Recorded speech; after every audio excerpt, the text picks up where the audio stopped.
Habibti di yasin jaaladhaa dhiifama naa godhe dhiifama anfuudha nama qalbii isin cabsine wardaan gartee narra bareeddeettee michiyoontu narra bareeddeettee Abrahaam na dhiisee isii jala deema jettee akka ati qalbiin akkas na jaalatta akkana wardaati na jaalatta Habibti. Assalamu alaikum warahmatullahi wabarakatuh. Jirra jirtu hordoftoota fi kabajamtoota jaalatamtoota ilmaan Oromoodhaa hashama harka fuudhan kanamatti adda qabdan hundi keessanuu bakkuma jirtanitti salaamtan teenya tan jaalalaa tan onnee irraa burqite isin bira haa geessu isin jecha obboleeyyan kiyya arrallee hunoo wardaa wajjin isinii dachaane jirra inshaallahu ta'ala osoo gama gartee bal'ina qophii teenya tachi dabarre wardaan salaamtaa isin gaafattu. Akka minagaanuuf qabdanii jajjabaatanii isiniin jechaa kunoo gaarrallee isinii deebinee jirra inshaallah khairumaa. Ega obboleeyyan kiyya wanni isinii deebineen Abrahaam haleessa wardaadhaan natti fuutu malee ji'eeni michiyyoo isin jibbitan san fuudhee mana wardatti fide wardaan sitti fuudhurraa asii isin lachuun irraa dhabama ta'a jetteeni turte Abrahaam akkasitti dhabama ta'ee jechuudha obboleeyyan kiyya wama isin irraa sodaataa turtaniin anillee ifirraa sodaadhe malee Abrahaam fuudha barbaadee miidhaan fuudhan barbaadu. Ega obboleeyyan kiyya fuudhan barbaadu yeroon akkana isiniin jee jaaladhee fuudhatti ka'e osoo hin ta'in akkuma beekamu biiftuun akkuma tanaan dura irra deddeebi'ee hoggumee gara deddeebi'ee isinii ibsaa turetti biiftuun dhiifama waan nu gaafatanii ifirraa shakkinee isin jeesan jira boleeqi wardallee gaafsanitti akkasumatti shakkaa turte haa ta'u ammoo Abrahaam jaalatee fuudhatte ka'u osoo hin ta'in namni akka fedhu dhabe akkam feena dalgaa itti Oromoon biiftuun yoo haburu lafaanitti kaatu taate biiftuu waan biraati jibbee osoo hin ta'in boleeqi yeroo duraa biiftuu jibbee natti fokkattee yookaan narra guddoo taate yookaan akka feetillee yoo taate biiftuun jibbansaa osoo hin ta'in kan inni fuudhuu dideef obboleeyyan kiyya maatiitiyyan jijjiira bultiitiyyan gartee jaartiitiyyan bareedduu tanan gartee jijjiiraa dura nama mana duraa jijjiiretu bultii lammadaa yaadaa jeetin obboleeyyan kiyya biiftuu dide malee biiftuullee narra fokkattee yookaan ammoo narra nama guddaa taate yookaan rakkoo biraatti fiimite obboleeyyan kiyya dhugaama rabbii sanatti rabbiin na argaa biiftuudhaan sin jaaladhee jee itti kijibee hin beeku isin siitu itti kijibee jechuu jirtan koomatti barreessitanii tanaaf obboleeyyan kiyya yeroo narra isinii deemnu kana Abrahaam fuudha hin barbaadu. Osuma deemnu yaadni keenya bakka takka nuu ta'e isin hundaa'u nas wardas isin hundaa'u jechuudha. Wardaan garuu efa fuudha eegalte warda ani fuudha hin barbaadu. Wanni fuudhatti na kaase warda jaartii tiyya qaali wanni fuudhatti na kaase yooni fi gartee biiftuun lafaa haatee Abrahaam ammallee jettee soomana ta'uu baddee jettee gartee amma dilii hojjetu lafaa kaase shirkii isitti deebite jechaafin takka boocifne ilmaan Oromoodha lammadan boocifnu je'ee itti lafaa ka'e waan kanatti. Sabni Oromoodhaa sirraan ka'anii Oromoon si jaalatti anillee kan jaalattu kana si jaalatanii ati ol baatee ammallee wawwaatee jennaan ammallee abaarsa fi kaleessa abaarsa tunan arrabaa fi lola kanarratti bobbanii jechuudha. Baga naan lola nanaatu kan isaaniiti na jaalatu silaa na jaalatu maatanii ifirraa na dhiisan. Imimmaan isaaniitiin gartee akka lammata itti deebi'ee isaan hin boonyee jeetin michiyyoo san fideen silaa gartee biiftuun lafaa haate numa fuudhalleen.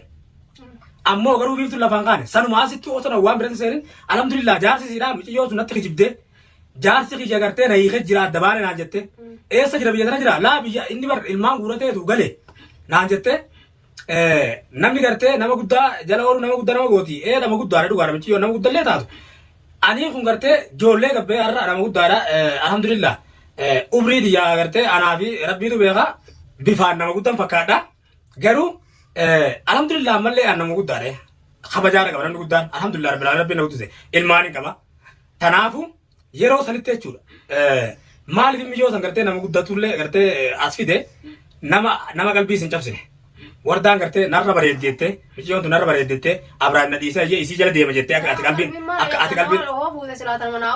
akkas na jaalatta akkana wardaati na jaalatta Habibti galatoome bitti rabbi urii isaa dheeres walii rabbi urii naa dheeres wanni ati gartee silaanaa yaaddu waan gaariidha anus irratti fuudhuu barbaadu tasira bareeddu hin jirtu tanaafu sumaa duratti bareedan sumaa natti illee ijoollee arrallee borullee jechuudha inshaallah rabbi waliin waa dhiisu narraan kaatu argeetin jira barbaade bakka hin jiru na baafte biiftullee akka isiin gartee humaa garaa qabne as baafte saba duratti garsiifte ta duraan dhokattee teessullee as baafte wanni nan barbaadu kanuma obboleeyyan kiyya biiftuu fuudhe jettan an fuudharraa qabu obboleeyyan kiyya silaan fuudharraa qabaadhe mana dallaalaa kan hin taa'u sanittiin akkan tokkichatti ni haa godhadha bilaashitti natsaa jechuudha baasii takka malee dallaashisanii walii galee ni haa godhadha dhalaan maliyaan akkana haa ta'u kaleessa Oromoodhaa dubbataa ture jaartinti Oromoodhaa miti jaartinti bareedduu tana mana keessaa hin boochisu jeeti. Nam beeka garaan na beeka garuu wanni gartee ayyaade sanuma kaleessa isin boochifne arra isin boochisuu hin qabnu osoo jennu arrallee isin boochifne obboleeyyan kiyya dhiifama naa godha asirratti dhiifama isin gaafadha obboleeyyan kiyya rabbiin isin qabee dhiifama naa godha Tanaafu anammoo garuu waan narrabsitaniif nama jaalatan arrabsan, nama jaalatanii lolan, nama jaalatan qeeqan. Baga naqeetan, baga wardarra dhuftanii natti haatan. Nuutu keessani. Wardalleen tiyya. Anilleen keessani. Isinilleen saba kiyya. Nuti lachuu tokko qaama tokko. Wardarra dhuftanii yoo rifi Abrahaam qaqeetan Abrahaamitti kaduutan taate haadha mana kiyyaa isin qabdi akka hin rakkanne addanaa ba'ee jira jechuudha buleeqis. Tanaafu galatooma ubrii dheeradhaa rabbi ubrii isin dheeressu asumaanu ammoo an fuudhan barbaadu biiftulleen haa galatoomtu biiftulleen silaa dhiifama anganaa ittiin deebi'u waan akkanaa jettee as baate argeetin jira an fuudhan barbaadu warda haadha bilaal kiyyaa sirratti fuudhuun barbaadu. Efa biiftuun nagaa taate efuma biiftummaan gartee dhugumaan mana keenya kanallee dhufte shuggutii sirraa fuutellee siifin deebise siin jettee viidiyoo argeetin jira shuggutii fuutellee gartee wardaanan deebisaaf jette. Yoo masaanuu ta'uu fi diddee waaqni nama Abrahaam haana fuudhu jettee akkasii. Eeywa Abrahaam haana fuudhu Abrahaam gartee natti fuudhu deemtii Abrahaam tana fuudhu deemtii jaalatti. Eeywa. Laa isilleen akkeette. Isilleen anam tanaan dura. Okay tanaa isilleen akkeette. An duraan illee gartee saba Oromootiif rabbi jettee diise malee. Akka barbaaddu ka fuudhu deemtu taate isitti. Eeywa. Isilleen anilleen jibbee isa jibbee jaalatti isaan keessaa dhumtee osoo hin ta'in saba Oromoo habajaa fi rabbi sodaafin gartee waan dalagu guutuu toobadhee dhiifama gaafadhee jette. Ammallee rabbi dhiifamaa godhuufi ammallee ittiin deebiin jennaan asumaanuu viidiyoo tanaa garte. Ana ammoo viidiyoo sittiin fuudhaa biiftuudhaan jettee biiftuun akkatti gammaddee sitti maramtu san asumaanuu akka nama tokkotti dhiifama si gaafadhaan hin fuudhu. Biiftullee lafaa ka'ee hin fuudhu. Biiftuun anka wanni na fuudhisu. Yoo fuudha barbaaddee tabiraa kana fuudhaa jettu taate. Tabiraa yoo niti biiftuun sun natti ka'uu maattee lafaa kaatee gartee waan duraan gartee nadaran an lubbuu takkittiidha. Lubbuu saba bal'aa kanaan rakkate. Lubbuu saba bal'aatu masgiida dhaabbataa ture. Lubbuu saba bal'aatu sijaajarratti dhagee. Lubbuu saba bal'aatu sijaajara dhaabbatee rabbi kadhataa ture. Lubbuu saba bal'aadhaa san hin dararu. Naa jecha anaa tokkicha siifi naafi. Ilmaa keenyaa jecha sabni bal'aan sun dararamuu qabu jeetin. Michiyyoo sun nama guddallee taatu. Haga keessillee bareedu ta'uu maattu as baasee jechuudha. Oromoon bareeddudha hafteen qabdu. Rabbiitu nama hunda uume akkuma nuti uumetti akkuma uumamnetti bareedina keenya rabbiitu nu bareeche fokkinni keenyas nu hima jechuu barbaadeti. Asumaanu yoo ni gartee kaduraan natti aartu taatellee antanaafi malee waan biraati fi miti kaleessaatillee boochee deebi'ee biiftuun tun nun boochiftu biiftuu tana duraan karaa maqee maqaa.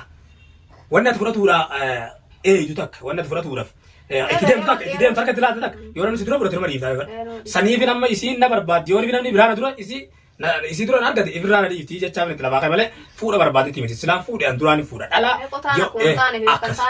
Akka sabiibti teene beekte laata namni akka fedhudha beekte Oromoon akkam feene dalagaa itti. Michiyyoos wardarra guddoodhaa sirra nama guddaa maaliif fiddaa hoo jettanis wardaa ta'e irra ijoolleedhaa itti fidee qalbiin cabsu mee akkuma nan jaartii jaaladhu sana laala mee bulee baga naan rabsitanii. Silaa isinitti naarraa wanni isinitti naarreef wardaan jaartii yaa isirra dhuftanii tanaaf isinitti naarree bulee tanaaf waa takka isinitti naarree. Namni wardarra dhufe akkuma narra dhufe kalee sadeen aboo turtan silaanallee taatee anaaf bocha nan beeka. Ammoo booda Abrahaam dalagaa isa deebi'ee arrarraa eegalee deemuudhaaf hin deema shaantaa kiyya qopheeffadhee obboleeyyan kiyya kunoo shaantaa kiyya qopheeffadhee yoo ni finaa dandamte kunoo shaantaa kiyya qopheeffadhee jira kun uffata yoo ni finaa dandamte kunoo haati bilaal kiyyallee du'aa yaanaa gootu habiibtii tiyya sin jaaladhaa dhiifama naa godhe dhiifama an fuudhan barbaadu. Fuudha wanni ka'ee qotaara fi malee wa'eefa biiftuun na dhiifte biiftullee anillee dhiifama godheefi rabbillee araaramee fi ammallee araarama wal faana habuusu. Yoo nifi masaanuu isii ta'uu didde yoo nifi gartee jaartii tiyya ta'uu didde obboleettii teenya ta'uu diddu isiin jaalannaa jibbasa isiin qabnu ammoo garuu akkuma isin jettan nama bultii fi jijjiiratu bultii lammada jaaraa sanumaa'u amala kiyyan beektan malee Abrahaam nama gartee ilmoo haadha dhaluu malee miti nama jaartii biraa wardarratti fuudhee ilmoo sanirraa dhalee ilmaan haadha walitti diinomsuu miti an horee wardarraayi ilmaan kiyya haati takka abbaan tokko bulee yoonishi. Qabeenya na qaburratti xiqqaatullee waliin lolanii jechuudha. Yoonaan lubbuun qabaa kanarraa magallee waan qabasan adda qooddata waan ta'eef ilmaan haadha takkaati ilmaan abbaa takkaati. Nama kaayyoo akkanaa qaban. Kanaafuu obboleeyyan kiyya dhiifama naa godhaadha. Anaatu balleessee yoo badii taatellee ammoo isin hin boochisu jeetiin isin boochise. Kanaafuu dhiifaman isin gaafadha saba kiyya bal'aadha. Ammarraa eegalee hojii tiyyata duraanis hin deebi'a. Duraanis namni gartee hojii tiyya miidiyaarraa na balleessee wamantaan asirratti haasa'uu fi waa'ee fuudhaa haasa'uu fi sin fuudhuu fi sin jaaladhu na haasasiise. Biiftuudha biiftullee rabbii qajeelchee karaa duuba deebitee tanaafu isillee gartee laallee itti fuuna dhiirti maliyaana kanarra bareedun maliyaana tanaafu obboleeyya kee kanarra joollatu guutuudha itti fuuna obboleettii tiyya akka obboleettii tiyyatti kennaa hajaalattoon as baafte yoo isin as baasu maatte naan laala fi tanaafu asumaanu gurra isin calawu isin jecha obboleeyyan kiyya wardaa isin jalaan boochisu anam nan deemuudhaa deema obboleeyyan kiyya dhiifama naa godhaadha du'aayi naa godhaadha amnatan akka hagaan dhaqu yoo rabbi naa dandamsiise bahara afaanis nama keenya kataariba deemu dhaqee miidiyaa irratti rakkoo isaan qabanii fi balloo isaan qaban isiniif maxxansuun kiyya hafan qabu tanaafuu du'aayi naa godhaadha nabira dhaabbadhaan isin jaa obboleeyyan kiyya rakkoo fi balloo saba kiyyaa deemee miidiyaa kiyyaan amma irraa eegalee faana bu'ee waraabuun kiyya dirqama tagama isinitti dhaammadha asumaanu nagaan naa turaan isin jaa hamma gaa viidiyoo ittaatu wali deemnutti assalaamu alaikum warahmatullaahi wabarakaatu